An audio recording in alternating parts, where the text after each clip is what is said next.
রাতে ফেসবুক ব্যবহার করে আপনি তো ঘুমের 12টা বাজিয়ে ফেলছেন। টেনশন করবেন না, এমন একটা ট্রিক্স দেখিয়ে দেবো আপনাদের যে আপনি ফেসবুকে প্রবেশ করলেই আপনাকে একটা নোটিফিকেশন দিবে, আর তখন থেকে আপনি থাকবেন নিরাপদ এবং সুস্থ।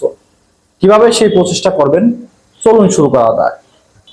প্রথমে আপনারা ফোনের যে মেনু বার আছে সেখানে যাবেন, যাওয়ার পরে যে ফেসবুক যে অপশনটা দেখতে পাচ্ছেন সেখানে যাবেন। ফেসবুক অপশনে গেলে আপনি উপরে দেখতে পাচ্ছেন যে থ্রি লাইন নামে একটা অপশন আছে, সেখানে যাবেন। যাওয়ার পরে সেটিংস এন্ড প্রাইভেসি এখানে ক্লিক করবেন। এখানে ক্লিক করার পরে আপনি দেখতে পাচ্ছেন যে সেটিংস নামে একটা অপশন আছে, সেখানে ক্লিক করবেন। এখানে ক্লিক করার পরে দেখবেন যে একটু স্ক্রল করে নিচে আসবেন। নিচে আসলেই দেখবেন যে টাইম ম্যানেজমেন্ট নামে একটা অপশন আছে, এখানে ক্লিক করবেন। এখানে ক্লিক করার পরে আপনি দেখতে পাচ্ছেন যে স্লিপ মোড নামে একটা অপশন আছে, এটা ক্লিক করবেন। তারপর আপনি অন করে দেবেন।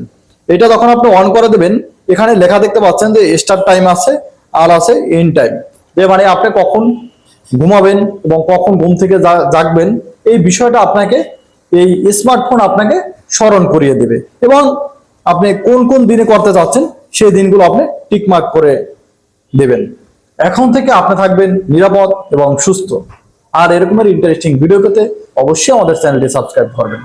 ততক্ষণ পর্যন্ত ভালো থাকবেন, সুস্থ থাকবেন, টেক সানাউল্লাহর সাথেই থাকবেন।